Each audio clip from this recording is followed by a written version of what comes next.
ಇನ್ನು ಈ ಆಳಂದ ಏನಿದೆ ಆ ಕ್ಷೇತ್ರದಲ್ಲಿ ಮತಗಳು ಆರೋಪ ಕೇಳಿಬಂದಿತ್ತು. ಇದಕ್ಕೆ ಸಂಬಂಧಪಟ್ಟಾಗ SIT ತನಿಖೆಯನ್ನು ನಡೆಸಿ ಈಗ ಚಾರ್ಜ್ ಶೀಟ್ ಅನ್ನು ಕೂಡ ಸಲ್ಲಿಕೆ ಮಾಡಲಾಗಿದೆ.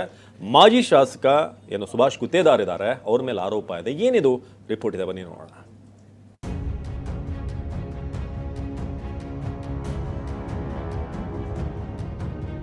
ಒಂದು ಓಟು ಶಿಫ್ಟ್ ಮಾಡೋಕ್ಕೆ 800 ರೂಪಾಯಿ, ಅದು ಕೂಡ ದಾಖಲೆ ಎಲ್ಲ ಸಿಕ್ಕಿದೆ. ಆಳಂದ ಒಂದು ಉದಾಹರಣೆ. ಓಟ್ ಚೋರಿ ಒಂದು ವೇಳೆ ಆದರೆ ನಾನು ಆರಿಸಿ ಬರ್ತಿದೆ, BR ಪಾಟೀಲ್ ಹೆಂಗೆ ಆರಿಸಿ ಬರ್ತಾನೆ?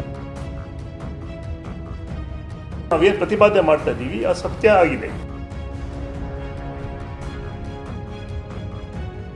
ನಾಯಕ ರಾಹುಲ್ ಗಾಂಧಿಯವ್ರನ್ನ ಸಂತೃಪ್ತಿ ಪಡಿಸಲಿಕ್ಕೆ ದ್ವೇಷನೂ ಸಾಧಿಸಬೇಕು, ಆ ಕಡೆ ರಾಹುಲ್ ಗಾಂಧಿಗೆ ಹತ್ತಿರ ಆಗಿ ಮಂತ್ರಿ ಆಗಬೇಕನ್ನೋ ಉದ್ದೇಶದಿಂದ ಸೃಷ್ಟಿ ಮಾಡಿರುವಂಥ ಕೇಸ್ ಇದು. ನಮ್ಮ ಅಂಗೈ ಹುಣ್ಣಿಗೆ ಕನ್ನಡಿ ಬೇಕಾ? ವೋಟ್ ಚೋರಿ ರಾಜ್ಯದಿಂದ ಶುರುವಾದ ಈ ಜ್ವಾಲೆ ರಾಷ್ಟ್ರ ರಾಜಕಾರಣದಲ್ಲಿಯೂ ಸದ್ದು ಮಾಡಿತ್ತು. ಬಿಹಾರ ಚುನಾವಣೆ ಹೊತ್ತಿಗಂತೂ ಈ ಬೆಂಕಿ ದಗದಗ ಅಂತ ಹೊತ್ತಿ ಉರಿದಿತ್ತು. ಈ ಪ್ರಕರಣ ಸಂಬಂಧ ಇದೀಗ SIT ನ್ಯಾಯಾಲಯಕ್ಕೆ ಚಾರ್ಜ್ ಶೀಟ್ ಸಲ್ಲಿಕೆ ಮಾಡಿದೆ. ಹೌದು, ಆಳಂದ ಮತಚೋರಿ ಪ್ರಕರಣ ಸಂಬಂಧ CIDಯ SIT ತಂಡ ಬೆಂಗಳೂರಿನ ACMM ನ್ಯಾಯಾಲಯಕ್ಕೆ ಚಾರ್ಜ್ ಶೀಟ್ ಸಲ್ಲಿಸಿದೆ.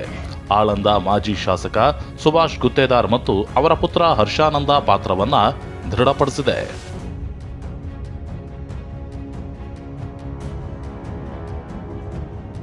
ಮತ ಡಿಲೀಟ್ ಮಾಡಿಸುವ ಪ್ರತಿ ಅರ್ಜಿಗೆ 80 ರೂಪಾಯಿ ಪಾವತಿ ಮಾಡಲಾಗಿದೆ ಅನ್ನೋ ಮಾಹಿತಿಯನ್ನ ಚಾರ್ಜ್ ಶೀಟ್ನಲ್ಲಿ ಉಲ್ಲೇಖಿಸಲಾಗಿದೆ.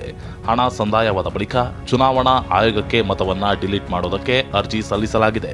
ಡಿಸೆಂಬರ್ 2022, ಫೆಬ್ರವರಿ 2023ರಲ್ಲಿ 6018 ಮತಗಳ ರದ್ದತಿಗೆ ಅರ್ಜಿ ಸಲ್ಲಿಸಲಾಗಿದೆ. ಪಾಷಾ ಮತ್ತು ಆತನ ಸಹೋದರ ಅರ್ಜಿ ಭರ್ತಿ ಮಾಡಿ ಆಯೋಗಕ್ಕೆ ಸಲ್ಲಿಸಿದ್ರು. OTP ಬಳಸಿ ಮತಪಟ್ಟಿಯಿಂದ ಹೆಸರು ಡಿಲೀಟ್ ಮಾಡಿದ್ರು. ಇನ್ನು ಈ ಮತ ಡಿಲೀಟ್ಗೆ ಪಶ್ಚಿಮ ಬಂಗಾಳ ಮೂಲದ ಆತ್ಯ ಸಹಾಯ ಮಾಡಿದ್ದ. ಇನ್ನು ಪ್ರತಿ OTPಗೆ 10 ರೂಪಾಯಿ ನೀಡಿದ್ದು ಚಾರ್ಜ್ ಶೀಟ್ನಲ್ಲಿ ಉಲ್ಲೇಖಿಸಲಾಗಿದೆ. ಚಾರ್ಜ್ ಶೀಟು ಫೈಲ್ ಆಗಿದೆ.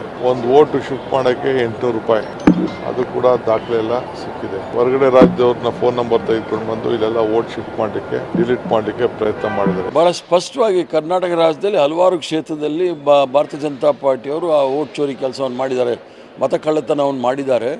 ಆಳಂದ ಒಂದು ಉದಾಹರಣೆ.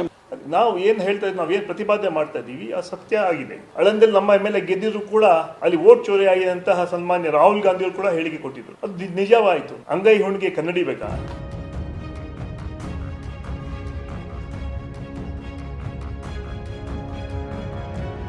ಇನ್ನು ಈ ಆಳಂದ ಮತಚೋರಿ ಹಿನ್ನೆಲೆಯನ್ನ ನೋಡೋದಾದ್ರೆ 2023ರ ವಿಧಾನಸಭಾ ಚುನಾವಣೆಯಲ್ಲಿ ಮತಗಳವು ನಡೆದಿರೋ ಆರೋಪ ಕೇಳಿಬಂದಿತ್ತು.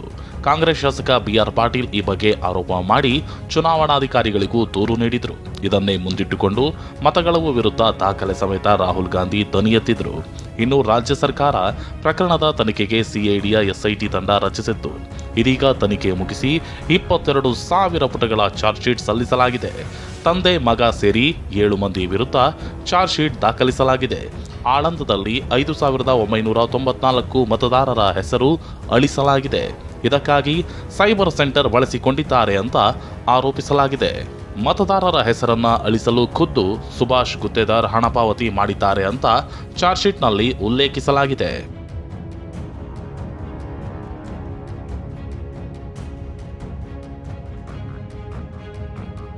ಇನ್ನು ಸುಭಾಷ್ ಗುತ್ತೇದಾರ್ ಹಾಗೂ ಹರ್ಷಾನಂದ್ ತಮ್ಮ ಮೇಲಿನ ಆರೋಪವನ್ನ ಅಲ್ಲಗಳೆದಿದ್ದಾರೆ. ಮತ್ತೊಂದು ಕಡೆ ಕೇಂದ್ರ ಸಚಿವ ಪ್ರಹ್ಲಾದ್ ಜೋಶಿ SIT ದುರುಪಯೋಗ ಆಗಿದೆ ಅಂತ ಆರೋಪ ಮಾಡಿದ್ದಾರೆ. ಓಟ್ ಚೋರಿ ಒಂದು ವೇಳೆ ಆದರೆ ನಾನು ಆರಿಸಿ ಬರ್ತಿದೆ, BR ಪಾಟೀಲ್ ಹೆಂಗೆ ಆರಿಸಿ ಬರ್ತಾನೆ? ಈಗ 23 ಎಲೆಕ್ಷನ್ದಾಗ ಆಗ್ಯದ, 23ದಾಗ ಎಲೆಕ್ಷನ್ ಆಗಿದೆ. 2.5 ವರ್ಷ ಸುಮ್ಮನೆ ಇದ್ದ, ಓಟ್ ಚೋರಿ ಬಗ್ಗೆ ಏನೂ ಹೇಳಿಲ್ಲ. ಈಗ ರಾಹುಲ್ ಗಾಂಧಿ ಯಾವಾಗ ಓಟ್ ಚೋರಿ ಆತನ, ಇವನು ಓಟ್ ಚೋರಿ ಆತ ನಂಬಲ್ನೂ ಆಗ್ಯದ ತಂದ ಕೇಸನ್ನು ಹೇಳ್ತಿದ್ದಾನೆ ರಾಹುಲ್ ಗಾಂಧಿ ಬಲ್ಲಿ ಹೋಗಿ. ಉದ್ದೇಶಪೂರ್ವಕವಾಗಿ BR ಪಾಟೀಲ್ ಇದು ಹಳಿ ಚಾಲಿ ಅದು.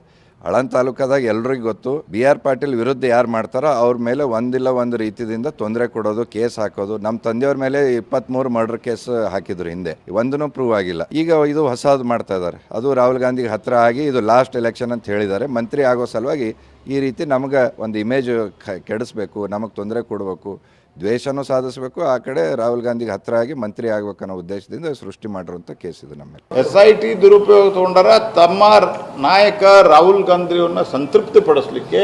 ಆ BR ಪಾಟೀಲ್ ಹೋದಾಗ ಏನಾಗತ್ತೆ ನೋಡಿರಲಿಲ್ಲ, BR ಪಾಟೀಲ್ ಹೆಸರು ಗೊತ್ತಿಲ್ಲ ಅವರಿಗೆ, ಸುಮ್ಮನೆ ಹೇಳಿದ್ರು ಒಂದೇನೋ. ನಾಳೆ ದೆಹಲಿಯಲ್ಲಿ ಮತಚೋರಿ ವಿರುದ್ಧ ಕಾಂಗ್ರೆಸ್ ದೊಡ್ಡ ಮಟ್ಟದಲ್ಲಿ ಹೋರಾಟದ ಕಹಳೆ ಊದುತ್ತಿದ್ದು, ಇದರ ಒಂದು ದಿನದ ಮೊದಲೇ ಆಳಂದ ಪ್ರಕರಣದಲ್ಲಿ ಚಾರ್ಜ್ ಶೀಟ್ ಸಲ್ಲಿಕೆಯಾಗಿದೆ.